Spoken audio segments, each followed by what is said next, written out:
Okay.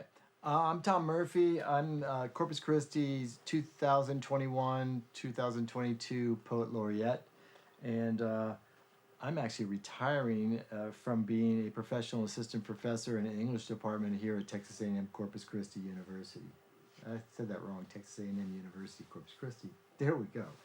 Yes. So I'm going to start this segment with some poems out of Pearl. And I have a whole bunch of poems to read. I hope, thank you to David and Solis, the I Create Lab, for working with me.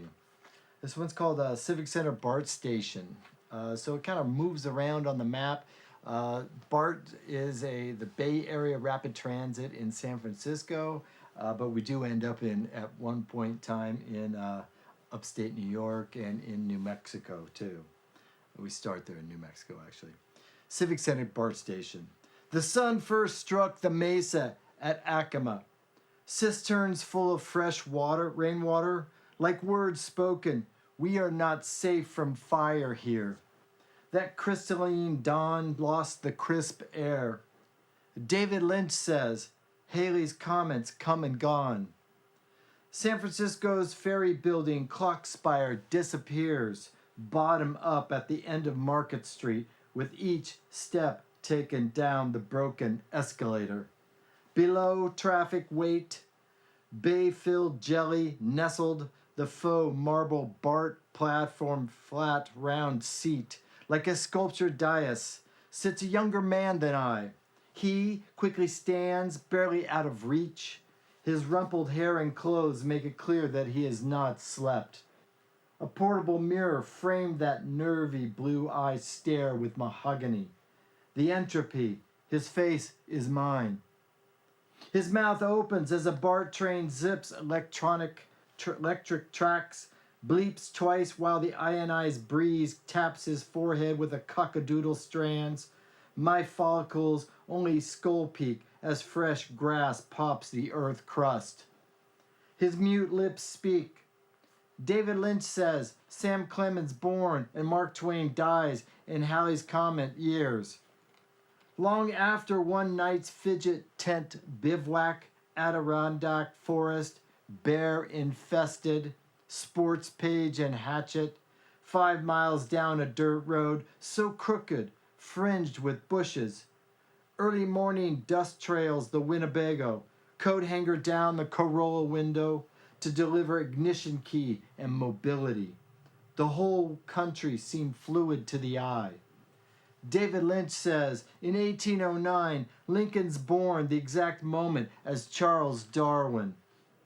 Profusely thanked at campsite edge, a question rises. In that house of torture, hadn't he been able to read, write, think without being disturbed? The Winnebago's engine rumbles codified words. I hope you think that now that all New Yorkers aren't assholes. Dog leapt in wheel dust, yelping. I don't.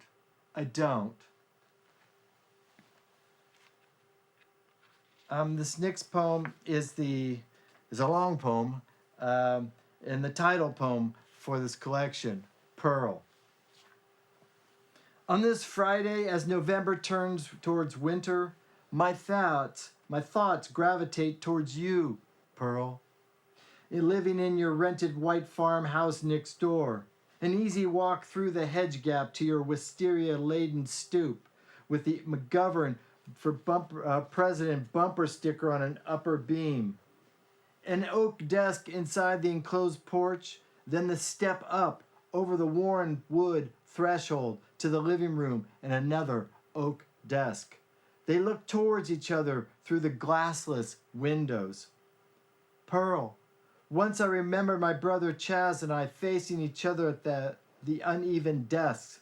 Wood-carved cats are totems, as you, Pearl, sway as a wood stork with awkward feet between the living room bookshelves, chairs, and saggy green gold couch to the bright white end of the country kitchen, where gnarled, deft hands created scratch wedding cakes, vinegar ketchup with tang zing. Pearl, You shared a love of reading as books lined the walls, from the scandalous Millers to Will and Ariel Durant's The Story of Civilization. On Saturdays, we all crossed the street to the bookmobile. Later, Durant's volumes through Rousseau and Revolution adorned our wooden shelves.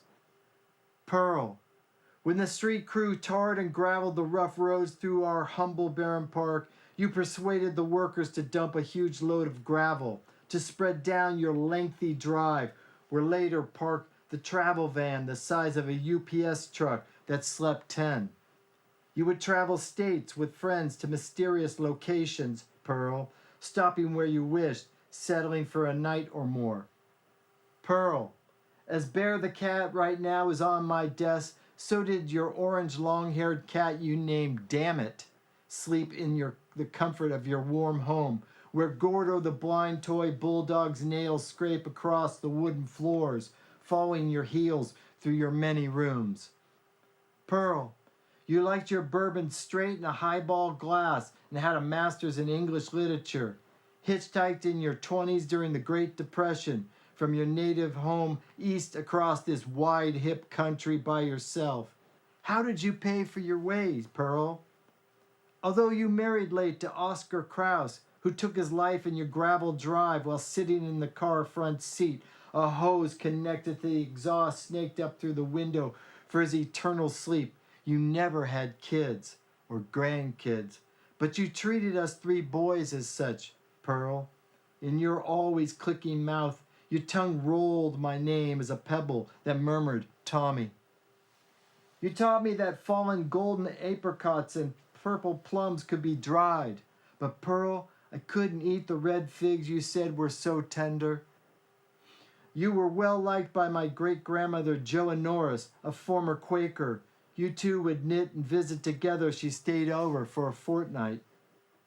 Pearl, I remember when you had Alan Larson and Jim Hoffman clear out the backyard center. They laid out a gravel square, built a redwood frame with shelves topped by a slatted roof, a gazebo for your gardening passion when not in the kitchen. Pearl, you tended to your plants, a cornucopia of purple irises, fiery snapdragons, pansies, petunias, mums, and tall stem zinnias. Color patches dotted the front and back yards like the wet palette of Monet's Giverny. You were so kind to us boys, Pearl, allowing a space for permanent forts that were cobbled with fence scraps. My brothers on the backside of the old farm tool shed that was once a chicken coop, and they had stolen wood platforms for the floor. Pearl, my fort with the steep, slanting linoleum roof sat between the redwood fence and your white clapboard sides, a good place to hide from the rain, from my father or the Vietnam War on TV. Pearl, you wore hand-sewn black leather shoes for your problem feet that pedaled a three-wheel bike with a large wire basket behind the seat on the back over the wheels. Your transportation in Barron Park and beyond since you did not drive. In May '67, after Dad delivered the Pinewood Derby track and then the folks flew to London, Munich, Paris, and D.C., gone for over a month. Pearl, you took care of us boys, cooking our meals, getting us off to school, even putting me in the bike basket as we rode out of Barron Park to cross El Camino, and then railroad tracks to Alma's far side, where my nursery school teacher, Miss Wise, would meet us, then take me in the car to Menlo Park. I never felt too comfortable sitting in that basket, rather vulnerable, bouncing around in the metal mesh as you, Pearl, paddled beyond 6 lanes of traffic and the railroad tracks, an animal on display. At a young age, Pearl, I substitute for Alan's San Francisco Chronicle route, folding and tossing papers around Barron Park. I took over Chaz's Santa Clara Valley Journal paper route, a 3-day-a-week thin periodical that diminished to once a week. Besides you, Pearl, few read that rag over the coveted route of houses, apartments, and the mobile home park behind All-American Market. Pearl, I never took it too seriously and only tried collecting the 40 cents per subscriber a few times throughout the neighborhood, stopping at the Grease Hobbers and Idas and the Black Fellow all on Alima Court. Or on the route with Jim once, we played basketball with papers at a netless hoop at the end of San Jude, leaving a few unfolded ones on that house roof before the ugly trouble at the end of my paper days when I refused to deliver anymore and hid the plastic wrap stacks in my fort. I would bring to you, Pearl, your paper, never knocking. Pearl, your reply that August Friday afternoon was garbled, as if speaking through a door. As I stood on the edge of the living room, bouncing on the wood threshold above the lower enclosed porch next to the upper oak desk, I could tell your voice came from towards the bedroom. Pearl, I thought maybe you were in the bathroom, which rather embarrassed me. So, Pearl, I called out to you that I would leave your unfolded Valley Journal on the inner oak desk. On Saturday, Pearl, we received a frantic phone call from Eleanor Moore, who owned your home, and her son Bruce would later live in your home with his bride and raise 2 girls. You were supposed to make their wedding cake, but Pearl, nobody'd heard from you, and it was now their wedding day.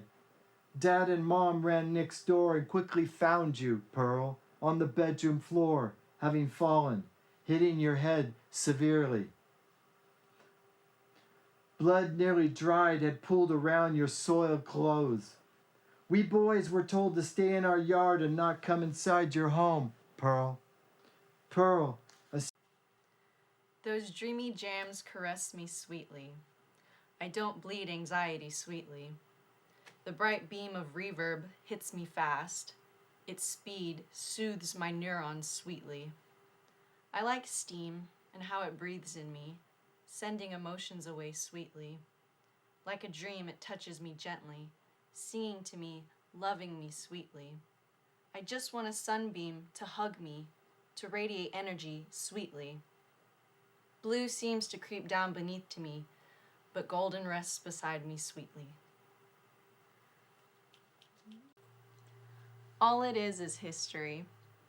A dusty Polaroid with the pink and white wool and our heads aligned. The 2-year conversations of love on the line, and the drives down ocean, and crackling compassion as we embraced by that fire, where the waves crashed and entangled our emotions like the white wool. There were those nights it entangled our beats, and we screamed please through the taps of our fingers and I love you like we didn't say cut in our scene. The text says August, and the memories are things I still haven't forgotten. It feels like a blank space, but one you nor anyone else can fill. I have all this history to recall upon and to stare at inevitably through the memories I have instilled and felt. And all it is history. There's nothing on the line, nothing to cry. I have nothing left inside. There are still the shirts, the blue dress, and of course the hurt. I think about your comfort and the way I adored. You were my pillow and my rest and ease. It seemed like we tangled well before the line was suffocated in a dull dream, a slumber that now sleeps peacefully and will not awake. In a way we are free, and now all it is history. Those dreamy jams caress me sweetly. I don't bleed anxiety sweetly. The bright beam of reverb hits me fast. Its speed soothes my neurons sweetly. I like steam and how it breathes in me, sending emotions away sweetly. Like a dream, it touches me gently, singing to me, loving me sweetly. I just want a sunbeam to hug me, to radiate energy sweetly. Blue seems to creep down beneath to me, but golden rests beside me sweetly. Alright, this poem was an ekphrastic based off the painting Drifter, Patria Arietta by Kenneth Holder in 1991. It's called 82 to 0.0001%. Grand painting of a semi-arid environ where, ironically, diverse green dominates. Green of tall grass, twig shrub, and towering cacti proliferate both the pupil and the peripheral. A person is present in this painting too, but they're not the primary subject here, not by a long shot. They're not green, they're an afterthought in the scene. This relation between person and plant persists from a scientific stance too. Baron et al. 2018 reports that of the 550 gigatons of carbon on this planet, 450 belongs to plants and only 0.06 belongs to people. 82% to 0.0001%. This painting depicts plants and a person, but it portrays 82 to 0.0001. All right, Nina. My name is Keenan. I'm a senior undergrad here at this university, and I'll be reading one of the poems I wrote, which is a Petrarchan sonnet about the spider right behind me, Gasteracantha cancroformis, and how they pretty much live where there's at least 5 within a couple of meters of me at all times. So here we are. The poem's called My Gasteracantha Neighbors. Spiders spin a web of woven wire, outside dwellings needing much repairing. Silk chaotic, tangled strings impairing, blissful walks in human man's desire. Odd abdomen, colored frenzied fire, burns away the dread and all despairing. It's ironic that an act of caring comes from fang and shell and spike and spire. Eye-to-eye ratio, not symmetric. Doesn't matter, I am still a neighbor to the 3 surrounding me, a hat trick that supports the guy with too much labor. How lucky am I to have a Dobrick, patron saint of silk and man's belabor. Hi, my name is Bree, and I am at a undisclosed South Texas college here. I am reading a poem that I wrote that was inspired by Edward Vidare's poem, A Pandemia. The way that he wrote it is very much a like lyrical feel to it, where if you think back to old school lyric inserts into CDs or cassette tapes, I'm aging myself, it's fine. But that's kind of that feel whenever you look at his writings. So I decided to kind of base that. And then the content is about my time that I spent in Ireland. So this poem is called It's a Shame. It's a shame that you are here when the streets are bare, when the life has left the pubs. You won't get the full experience because life ends at 8 o'clock, when the city has to stop and breathe. But I know how to find life. It's a shame that you are here and will miss out on so much that we have to offer, that you have chosen to be here when the world is falling apart, when our hearts long to be free and our souls long to reconnect. But I know how to find connection. It's a shame that you are here and will not meet the people that create the backbone of this community, the life of the country, that keeps the masses coming back to our shores to hear the songs being sung on the streets by professional and amateur alike.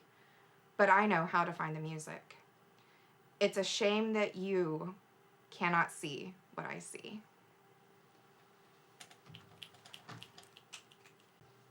Hello, this is part 2. Again, it is a poem inspired by Edward Vidare, but this is an answer to the previous poem of It's a Shame. And this one is titled, You Said It's a Shame. You said it's a shame that I am here when the streets are bare and life is dull. But I found life in the streets, in the smiles of the people, in hearing conversations in multiple languages between local and tourist alike, in the laughter coming from the pubs as I pass by, looking into the happy faces of patrons soaking up life, breathing in precious moments. You said it's a shame that I'm here and that I will miss out on what the country has to offer. But I forget that the world has fallen apart, because to me it has just expanded. I find freedom in driving down slip roads, hiking the hills and lochs. I find connection with the genealogist and Powerscourt waterfall in the shops of Kilkenny and Dingle, in the accent of the north. You said it's a shame that I am here and that I will miss the heartbeat of the country. But I found the heartbeat of the country in Joe, the bar manager at Dahi and Nesbitt's of Dublin, in Bernie, the B&B hostess in Galway, that made me feel like I was family and shared her love, in the voice of the lone busker on Shop Street, singing the most haunting song of lost love. It's a shame that you cannot see what I saw. Hi, my name is Robin, and I'm reading from Texas A&M University Corpus Christi in Button Studios of the Mary and Jeff Bell Library. The poem I'm reading is from my book In the Temple of Shining Mercy, and it is a huzzle, which is a poem from Arabian culture, language, and the form is in couplets, and there will be some refrain here. So it's a huzzle, and it's called Flying Over the Desert. Bless the chosen ones in the back rows, stuffed together like artichoke hearts. Bless the rain as it pours on the just and unjust. Bless the passengers and the sweet, blessed hearts of the 4 wailing, mucus-draining children. Bless their mother and father sneezing into their arms. From the badlands and highways of my oil-rigged heart, bless them, which is to say, may your heart not suffer. May it take the pressure, the interruption without fracture, the standbys and straining, the dumbstruck loneliness in its blessed strickenness. May it keep its rhythm down the arroyos and cracked terrains, its verdant slopes too, sweeping down from the longing peaks and ventricles from the valleys. Bless each valley of your heart to the valley of the shadow of death. Bless the patchwork burnt out fields of your heart, the corrugated folds folding over the staggering clouds, blessed in their towers and their silver hearts, draping over the blessed blue wings of your heart. Bless the engines of your heart, the metal foil, nuts and bolts of it, and the maker. Bless the screwer of the bolts of it. Bless the braver of the heat on the tarmac of your hulking heart. Bless the tundra too, and the numbing blue hands of the one de-icing the blessed wings in the wintering months of your Arctic heart. Bless the flaps and slats, the liftoffs of your heart. Bless propulsion. Bless the glide in the glimmering skies of your blessed dragonfly heart. Bless the landing gears and gentle landings of your runaway, rattling, cocooned heart. Bless the frayed belt of your heart and its belly folding over the blessed buckles pressed in the narrow seats and fold-out tables, the vena cava of your heart. Bless the B-rated movies scrolling across your sentimental, guilty, pleasure-blessed heart. Bless the gluttony and gorging of your heart, the jagged gorges and birth. Bless the river widening wider, your heartbeat, a blue schooner sailing far down the blessed current of your heart toward open sea, rolling to a distant shore. The queen palm's majestic sway in your garden heart. The banyan and thatched roof home nestled in the blessed 100-acre wood of your Christopher Robin heart. Bless the honey pot, the elderberry and lilac of your huckleberry heart. Bless the bruising pulp and stain, the steam-blessed log-hauling rigs of your heart, the Wolf Creeks and Salmon Rush, the shipyards, the cargo-battered bulging ports of your heart. Bless the coliseums and bridges of your heart. Bless the risk, the truss and lattice, the sheer and cantilever spar, the architect's vision, the cable-stayed harp and fan design, suspending your great heart span by span. Bless the tension, the holding open to one another's truths. Bless its breathing in and out. Bless your ride in the lawful land of prey and predator, the one vast mind. Bless its accordion consciousness, expanding, contracting, collecting the data, recording us, the lost homunculus. Take this down then, inscribe this, release it forever. Bless Turtle Island, sliding down the grainy shore like a sand dollar chipped, a cut of shard. Light years to find us whole, flying the wilderness, heart-shocked, beast thrumming, yes, bless. Thank you. Ironic. Ironic is a fish drowning. Ironic is an urgent message painted. And yet one will find gestually painted lines of salmon on, under, and within, practically drowning in two pools. The lines WRITEIT. Write it. Both arriving and dissolving within a space between visual and verbal. The urgency of a message dances with the slow creative process the artist took, using oil and several layers on a canvas 2 by 3 feet. A light is shined on the efficacy and failure of language, what one intends to communicate, and the multiplicity of meaning in this without context. For the artist, though it may seem to doubt itself, the work is both empathetic and insistent. Write it is painted. Write it is painted. Write it is painted. Write it is abstracted, redacted, and ironic. There you go. And the artist? Oh, shit. That's okay. Write It by Dana Frankfurt by Yana. That was the title of it. All right, great. Hello everyone, my name is Amber. I am a senior in a college somewhere in the south by the coast. So the poem I'm going to share with you today is an ekphrastic poem, which means that I was inspired by a painting. That painting being right behind me. It's called Centrifugal Orbit by Dorothy Hood. Shout out to that artist. So the poem I wrote, ekphrastic, is inspired by art. But I went further than that and put on another form as well, and I wrote it in a pantoum style, which means that there is a repetition effect. I take the first and third lines of a 4-line stanza and it's the second or fourth, and I make them the first and third. There we go. And I chose that because my thought process going into this poem was that it's a walk that goes on forever and ever. So when I read the poem, you'll see bits and pieces. Like, I talk about this little trail going on, I talk about the figure, I talk about the distant light. So hopefully you enjoy, and here I go.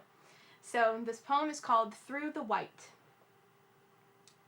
I have to keep moving forward, drawing my hood closer to my face to protect against the snow, blanketing the ground from the night.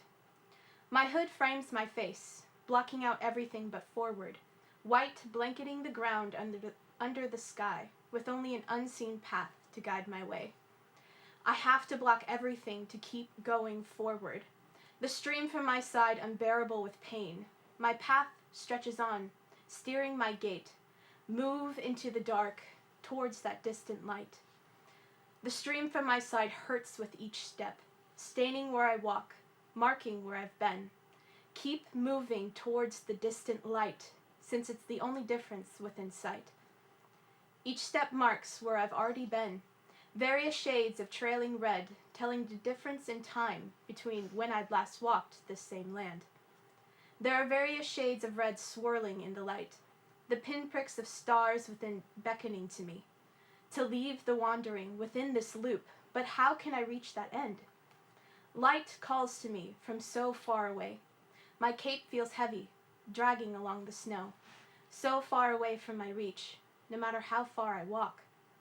I drag my feet, one in front of the other, needing to move forward, to reach that distant call, and protect myself from this snow. The end. Hello, my name is Natasha. I'm a sophomore at Texas A&M Corpus Christi. Today I'll be sharing a Huzzle poem called The Gnawing Empty. A Huzzle is a very ancient poem form from the Arabic area. 2 lines basically are copied over to the next stanza, and then it slightly changes the meaning. Let's see. So here we go. Everyone has such a gnawing empty, that bottomless blank in their bread basket, gnawing, needing to gnaw, seeking a full belly. What a greedy little fuck though, ain't it? Oh, bottomless blank in my bread basket, blinding light, colossal cannibal rage. Shit, such a needy fucking monster, aren't you? Come closer, Vittles, sweetbread. I'll explain. White's wide, blind eye, cannibal rattle cage. Vittles alone can't sate our ravenous ways. Closer still, little sweetbreads. Understand? Isn't it simple? Plain, I want to eat you. No victuals satisfy our vulgar ways. Give tongue, barbacoa, such savory spice. It is simple, right? You eat my eye too. We gorge on viscous fluid, broken bone. Tear my tongue, my teeth gnaw on your cheek, needing to grow, seeking a full belly. We gorge on viscous fluid, broken bones. Everyone is such a gnawing empty. A quick content warning. There is one mention of